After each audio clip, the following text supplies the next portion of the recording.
मकसद है उनके? देखिए, सबसे पहली बात तो ये है कि संभल की चंडोसी की जो जामा मस्जिद है वो कोई 50 साल 100 साल नहीं बल्कि 200-250 साल पुरानी मस्जिद है, उससे ज्यादा है। वहां पर कोर्ट की तरफ से बगैर मस्जिद के जिम्मेदारों को, कमेटी को सुने उन्होंने एक एक्स पार्टी ऑर्डर पास कर दिया, वो गलत है।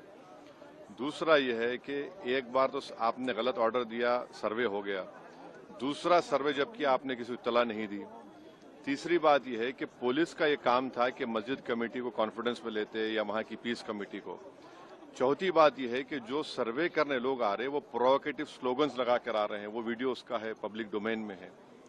और उसके बाद जो वहां पर वायलेंस हुआ जिसमें 3 मुसलमानों को गोली लगी, उनकी मौत हुई, हम इसका कंडेम करते हैं। ये फायरिंग नहीं बल्कि मर्डर है। और जब से बाबरी मस्जिद राम मंदिर का जजमेंट आया, जिस बात को मैं पर्टिकुलरली कह रहा हूं कि उस जजमेंट के बाद ये सब चीजें खुलेंगी और एक के बाद एक खुल रही हैं। एएसआई प्रोटेक्टेड मॉन्यूमेंट सब बातें कर रहे हैं, क्या एएसआई के कानून में नहीं है कि आप उसका रिलीजियस नेचर चेंज नहीं, कैरेक्टर चेंज नहीं कर सकते? किस बुनियाद पे कर रहे हैं ये? और आप किस बुनियाद पर अपने फेथ को दूसरों पे थोपेंगे? भाई, कानून कोई चीज है ही नहीं है। जिस दिन कोर्ट में सुनवाई होती है उसी दिन ऑर्डर हो जाता है, उस दिन सर्वे भी हो जाता है। ये तो 1948 में ऐसे ही हुआ था बाबरी मस्जिद में। तो ये जो फायरिंग हुई है ये फायरिंग नहीं है, मर्डर है। और जो भी ऑफिसर्स इन्वॉल्व है उनको सस्पेंड करना चाहिए और एक सिटिंग हाईकोर्ट जज की इंक्वायरी होनी चाहिए। ये सरासर गलत है, जुल्म हो रहा है वहां पर। तो संभल में वहां के सांसद पे एफआईआर दर्ज कर दिया गया। आप जिस पे चाहे कर लीजिए भाई, जिस पे भी चाहे कर लीजिए, जज आप, जूरी आप, सब आप, तो बचेगा क्या फिर? अब सर, जेपीसी में आप लोगों ने समय मांगा है, क्या कहेंगे?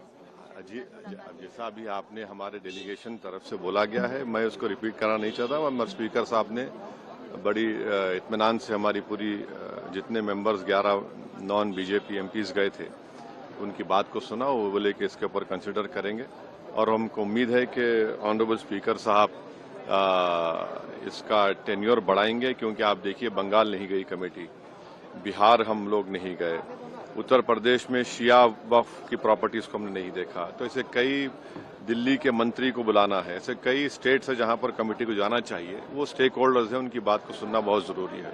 सर, वक्फ बोर्ड अमेंडमेंट बिल को लेकर आप क्या सोचते हैं? क्योंकि लगातार सरकार की तरफ से यही कहा गया कि जो मुस्लिम है, जनता है, उनके हित में है, मुसलमान जो है उनके। अभी ये कानून बना नहीं, आप देख लिए संभल में क्या हो गया है। अभी ये कानून बना नहीं है। आप देख रहे हैं कि हर जगह पे बोल दिया जा रहा है कि नहीं, ये यहाँ पर 500 साल पहले मस्जिद नहीं थी। इस बिल में ये बिल आर्टिकल 26 का वायलेट करता है। ये संविधान के फंडामेंटल राइट का 26 का ग्रेव वायलेशन है। ये बिल कलेक्टर को इतने पावर्स दे रहा है कि कलेक्टर तय करेगा कि कौन सी वक्फ प्रॉपर्टी है नहीं है। ये कैसे होगा? कलेक्टर कैसा जज होगा अपने ही केस में? तीसरा, आप किस बुनियाद पर इस बिल में आप नॉन मुस्लिम को मेंबर बना रहे हैं? जितने धर्म की बुनियाद पर, चाहे वो हिंदू धर्म के एंडोमेंट बोर्ड्स हो, चाहे दिल्ली का एसजीपीसी हो या उसका एक्ट हो, या क्रिश्चियंस के जो भी उनके धर्म के संस्थाएं हैं, वहां पर तो कोई उसी धर्म का आदमी मेंबर बनता है। आप तो कंपलसरी स्टेट वक्फ बोर्ड में जहां पर 11 मुसलमान बनते थे, वहां पर आप मेजॉरिटी नॉन मुस्लिम बनाना चाह रहे हैं। सेंट्रल वक्फ काउंसिल में मेजॉरिटी ऑफ नॉन मुस्लिम बनाना चाह रहे हैं। क्यों करना चाह रहे हैं आप? ये क्या मकसद है आपका? कलेक्टर को इतना पावर दे रहे हैं। तो ये आर्टिकल 26 का ग्रेव वायलेशन है और इसीलिए वक्फ को बचाने के लिए नहीं लाया जा रहा है। ये वक्फ को खत्म करने के लिए, और वक्फ बोर्ड को सिर्फ एक पोस्ट ऑफिस बना के रखना चाह रहे हैं। तो जो वक्फ की प्रॉपर्टी है वो गवर्नमेंट की दी भी नहीं है, इसको मुसलमानों की गाड़े खून की कमाई है, तो आप उसको छीनना चाह रहे हैं। और उतना ही मकसद है सरकार का। आप देख रहे हैं संभल में क्या हो रहा है। ऐसे ही और वाकयात होते रहेंगे।